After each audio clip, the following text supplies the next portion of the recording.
Hello বন্ধুরা, আজকে 10ই August এবং আমাদের আলিপুর আবহাওয়া দপ্তর থেকে জানা যায় ঠিক আগামীকাল ঠিক 11ই আগস্ট নতুন করে একটি ঘূর্ণাবর্ত তৈরি হবে ঠিক আমাদের বাংলা এবং আমাদের বাংলাদেশের ওপর। তার ফলে 11 তারিখ থেকে দক্ষিণবঙ্গের থেকে ভারী বৃষ্টিপাত শুরু হয়ে যাবে। বিশেষ করে আলিপুর আবহাওয়া দপ্তর থেকে জানা যাচ্ছে প্রথমে 11 তারিখে ঘূর্ণাবর্ত, তারও পরবর্তী 48 ঘন্টার মধ্যে ঠিক 13 তারিখের দিকে একটি নিম্নচাপ তৈরি হবে ঠিক আমাদের উত্তর বঙ্গোপসাগর, ঠিক আমাদের গাঙ্গেয় দক্ষিণবঙ্গ এবং বাংলাদেশের উপকূলের দিকে। এর ফলে দক্ষিণবঙ্গের ঠিক 13 তারিখের দিকে উপকূলের দিকে ভারী থেকে অতি ভারী বৃষ্টিপাত শুরু হবে এবং এই নিম্নচাপটি ক্রমশ একটু একটু করে শক্তি বৃদ্ধি করবে। 14 তারিখের দিকে গভীর নিম্নচাপে পরিণত হয়, তা ক্রমশ দক্ষিণবঙ্গের ঠিক নদিয়া, এদিকে আমাদের উত্তর 24 পরগনা এবং দক্ষিণ 24 পরগনা এবং বাংলাদেশের মধ্যবর্তী অঞ্চলে প্রবেশ করতে পারে। এর ফলে দক্ষিণবঙ্গের দিকে প্রচণ্ড বৃষ্টিপাত হবে এবং 15 তারিখের দিকে নিম্নচাপটি পুরো আমাদের কলকাতার উপর অবস্থান করবে। 15 তারিখের দিকে ভারী থেকে অতি ভারী বৃষ্টির সঙ্গে উপকূলের দিকে 30 থেকে 40 কিলোমিটার বেগে দমকা ঝোড়া বইতে পারে এবং 15 তারিখের দিকে প্রচণ্ড দুর্যোগের মুখে পড়ার সম্ভাবনা রয়েছে ঠিক আমাদের দক্ষিণবঙ্গের এলাকাগুলিতে। এছাড়া আমাদের রবিবারের দিকে 16 তারিখের দিকে প্রচণ্ড নিম্নচাপের শক্তি বৃদ্ধি হবে এবং নিম্নচাপটি যত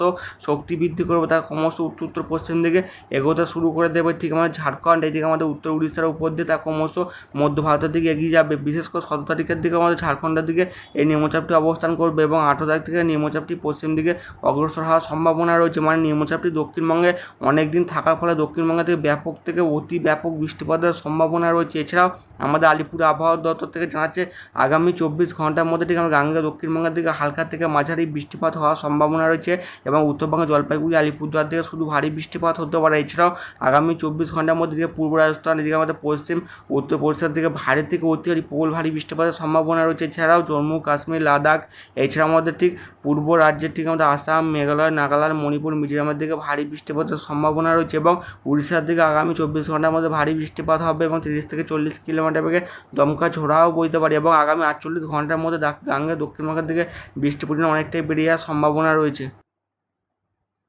ECMWF মডেল দেখে দেখা যাচ্ছে আজ দুপুর 2টোর দিকে দক্ষিণবঙ্গের দিকে ভারী বৃষ্টিপাতের সম্ভাবনা রয়েছে, যদি আংশিকভাবে মেঘলা করে তারই মধ্যে বজ্রগড় মেঘ ক্রমশ ঘনীভূত হবে। তারই ফলে বেলদা, জলেশ্বর, এদিকে নয়াগ্রাম, এগড়া, এছাড়াও তমলুক, বালিচর, পাঁশকুড়ার দিকে ডায়মন্ড হারবার, হলদিয়া এবং কাকদ্বীপ, সাগরদ্বীপের দিকে বজ্রবিদ্যুৎ সহ ভারী বৃষ্টিপাতের সম্ভাবনা রয়েছে। এছাড়াও আমাদের ঝাড়গ্রামের দিকে, পুরুলিয়া, বাঁকুড়ার দিকে ব্যাপক বৃষ্টিপাত হবে এবং উড়িষ্যার ভুবনেশ্বর, এদিকে পারাদ্বীপের দিকে, এছাড়াও আমাদের ঠিক পুরীর আশপাশে প্রচণ্ড আকারে বৃষ্টিপাতের সম্ভাবনা রয়েছে। বাংলাদেশ দুটো বজ্রবিদ্যুৎ সহ বিক্ষিপ্ত আকারে বৃষ্টিপাত হবে, বিশেষ করে যশোর, সাতক্ষীরা, বরগুনা, ঢাকা, এদিকে চাঁদপুর, কুমিল্লার বেশ কিছু অঞ্চলে। এছাড়াও আমাদের পূর্ব রাজ্যের ঠিক আমাদের আইজল, এদিকে আমাদের ঠিক শিলচরের দিকে, ইম্ফলের দিকে, ঠিক আমাদের অরুণাচল প্রদেশ, এইদিকে আমাদের মিজোরাম, ত্রিপুরা, এছাড়াও নাগাল্যান্ডের দিকে প্রচণ্ড আকারে বৃষ্টিপাতের সম্ভাবনা রয়েছে। এছাড়াও আমাদের পশ্চিম রাজ্যে ঠিক আমাদের রাজস্থানের দিকে, পশ্চিম মধ্যপ্রদেশের দিকে প্রচণ্ড আকারে বৃষ্টিপাতের সম্ভাবনা রয়েছে এবং 11 তারিখের দিকে ঘূর্ণাবর্ত তৈরি হবে ঠিক আমাদের উত্তর বঙ্গোপসাগরের দিকে। তার ফলে দক্ষিণবঙ্গের দিকে ভারত থেকে অতি বৃষ্টিপাত শুরু হবে ঠিক বাংলাদেশের উপকূলবর্তী তীরবর্তী অঞ্চলগুলো, ঠিক বরগুনা,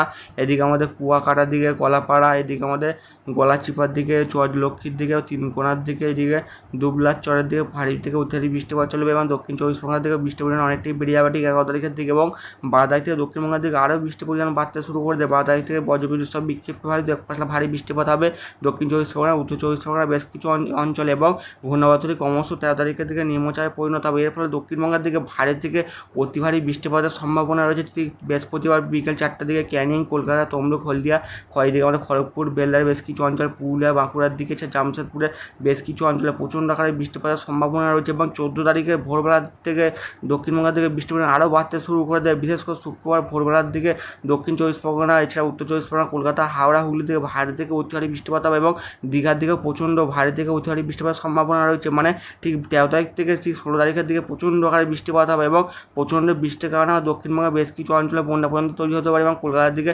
জলমগ্ন হওয়ারও সম্ভাবনা রয়েছে। মানে বিশেষ করে 13 তারিখ থেকে 18 তারিখের মধ্যে প্রায় 400 থেকে 500 মিলিমিটার অবধি বৃষ্টিপাতের সম্ভাবনা রয়েছে যদি নিম্নচাপটি ঠিক আমাদের বাংলাদেশ এবং আমাদের ঠিক গাঙ্গে দক্ষিণবঙ্গের মধ্যবর্তী অঞ্চলে প্রবেশ করে তাহলে বৃষ্টির পরিমাণ অনেকটাই বেশি হবে। যদি গাঙ্গে দক্ষিণবঙ্গে প্রবেশ করে তাহলে বৃষ্টির পরিমাণ একদম কম হবে, তাহলে উড়িষ্যার দিকে বৃষ্টির পরিমাণ বেশি হওয়ার সম্ভাবনা রয়েছে। মানে আগের নিম্নচাপগুলি দক্ষিণবঙ্গ এবং উড়িষ্যা উপকূলে সৃষ্টি হয়েছিল বলে উড়িষ্যায় বেশি বৃষ্টিপাত হয়েছিল, আমাদের গাঙ্গে দক্ষিণবঙ্গের বৃষ্টির পরিমাণ একদম কম ছিল। যদি এই নিম্নচাপটি বাংলাদেশ এবং গাঙ্গে দক্ষিণবঙ্গে মানে ওঠে তাহলে গাঙ্গে দক্ষিণবঙ্গে বেশি বৃষ্টিপাত হবে। মানে নিম্নচাপ যেই দিকে উঠবে তার পশ্চিম দিকে বেশি বৃষ্টি হওয়ার সম্ভাবনা সব থেকে বেশি থাকবে। ECMWF মডেল দেখে দেখা যাচ্ছে ঠিক আমাদের গাঙ্গে দক্ষিণবঙ্গে বজ্রগড় মেঘ উঠতে শুরু করে দিয়েছে ঠিক আমাদের মেদিনীপুর, এছাড়াও আমার দক্ষিণ চব্বিশ পরগনা সাগরদ্বীপের দিকে, হলদিয়ার দিকে এবং ডায়মন্ড হারবারের দিকে, এবং আগামী 3 ঘন্টার মধ্যে দীঘা, ডায়মন্ড হারবার এদিকে আমার দক্ষিণ চব্বিশ পরগনা উপকূলের দিকে বজ্রবিদ্যুৎ সহ বিক্ষিপ্ত ভারী বৃষ্টিপাতের সম্ভাবনা রয়েছে, এবং আগামী 48 ঘন্টার মধ্যে দক্ষিণবঙ্গের দিকে বৃষ্টিপাত অনেকটাই বাড়বে এবং বজ্রগড় মেঘেরও পরিমাণ বাড়ার সম্ভাবনা রয়েছে। বন্ধুরা চ্যানেলটিকে লাইক, শেয়ার, কমেন্ট এবং সাবস্ক্রাইব করবেন।